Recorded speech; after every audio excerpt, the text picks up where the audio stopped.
Presiden Prabowo disambut dengan upacara kehormatan militer saat tiba di Rio de Janeiro. Indonesia yang kini sudah resmi menjadi anggota BRICS akan mengikuti KTT BRICS perdana yang diselenggarakan pada 6 hingga 7 Juli di Brasil. Presiden selanjutnya akan ke Brasilia pada 8 sampai 9 Juli. Prabowo dijadwalkan menggelar pertemuan membahas kerjasama bilateral.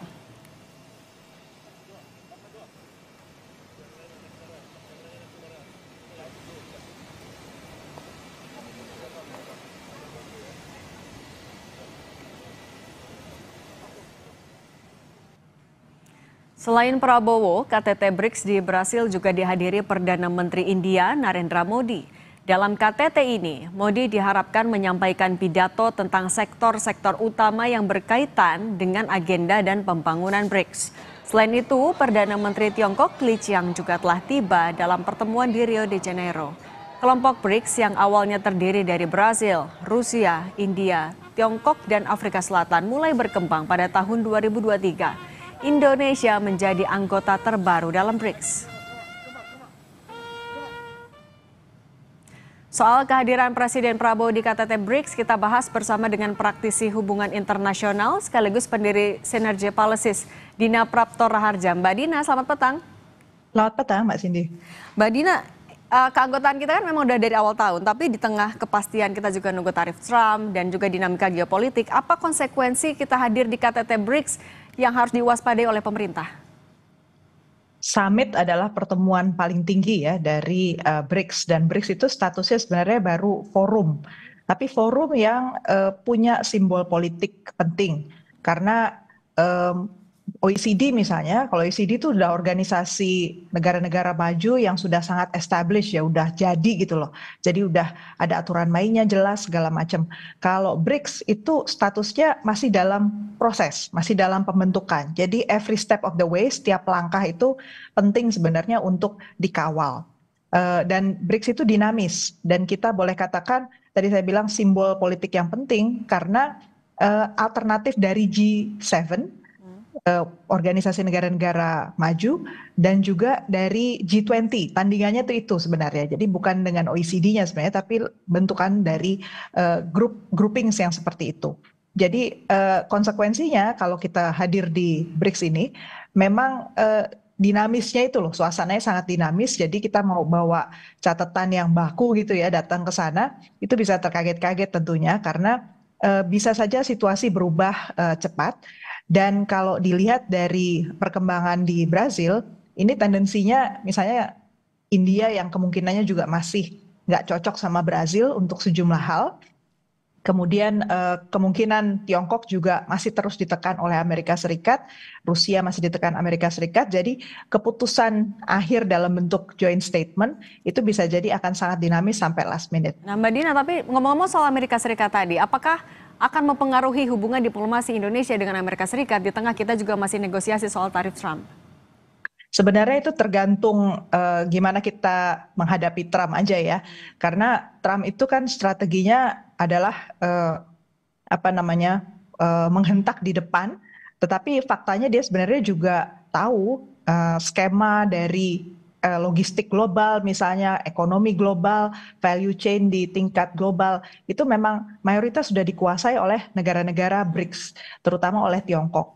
Jadi caranya kita berhadapan dengan BRICS itu yang harus kita antisipasi. Sekali lagi saya garis bawahi kata cara, karena soal what kita ya atau tidak dengan BRICS sebenarnya udah inevitable ya, tidak bisa dihindarkan.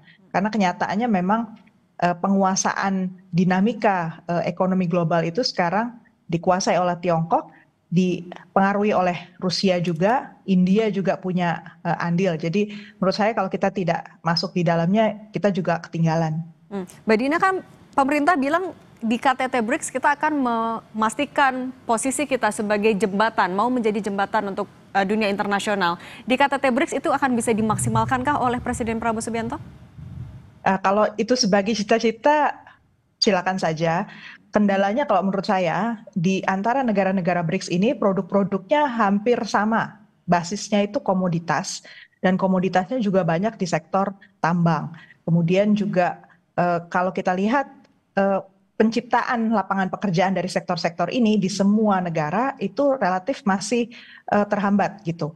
Jadi kalau kita mau menyelaraskan langkah dari negara-negara anggota ini supaya lebih bisa punya impact buat masyarakatnya sendiri. Nah, di situ kendalanya saya kira sebenarnya lebih dari sekedar retorika kita menjadi jembatan ya.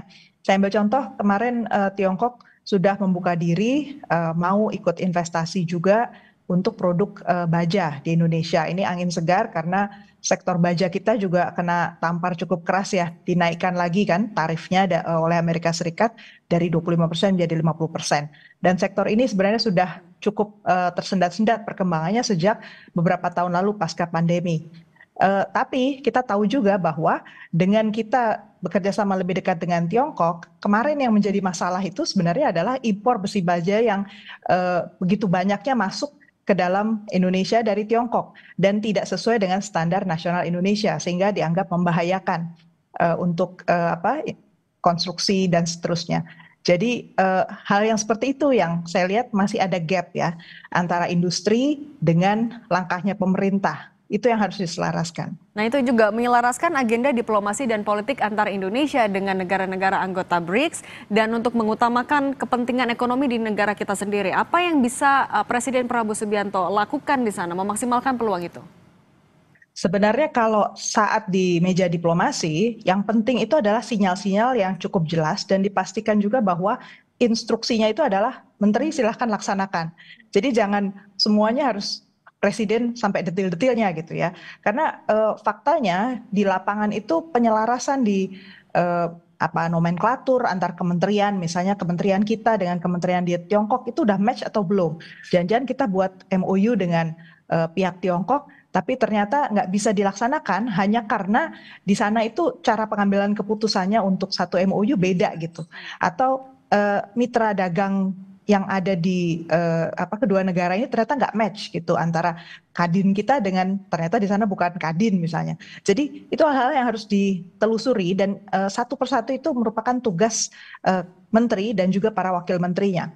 Jadi harusnya nggak menunggu lagi di tataran para menteri. Yang saya lihat di belakang ini terjadi kan ya, apa-apa semua kalau urusan luar negeri akhirnya kepada presiden, padahal translationnya atau penerjemahannya itu harusnya di tataran teknis.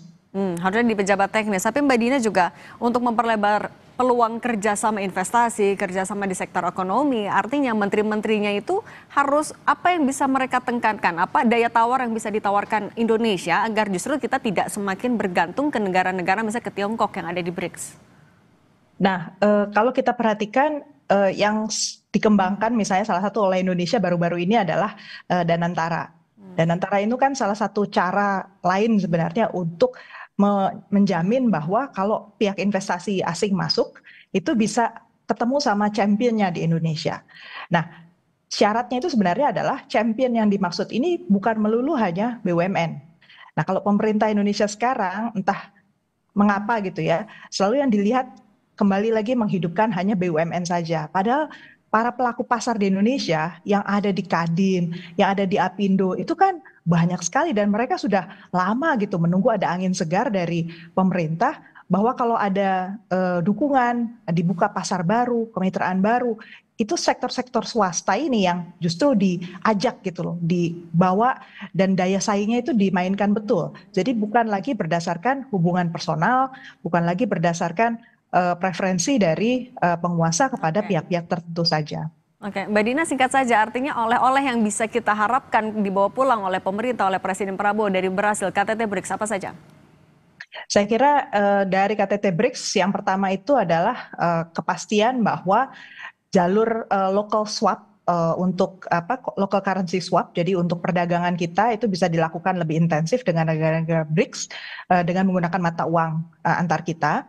Itu untuk pemicu ya, stimulus. Kemudian yang kedua, dipastikan bahwa aturan main antar negara terkait untuk investasi, terkait untuk kerjasama ekonomi, termasuk para championnya itu sudah diperkenalkan sehingga mereka bisa bertemu dan follow up. Dan peran pemerintah untuk melakukan reformasi yang diperlukan supaya ini lebih match antar pihak itu juga dilakukan. Oke, oleh-oleh yang nyata kita tunggu realisasinya juga nanti sepulangnya dari lawatan ini. Terima kasih praktisi hubungan internasional sekaligus pendiri Sinergi Policies Mbak Dina Prapto Raharja sudah berbagi bersama kami. Terima kasih, selamat sore. Selamat sore.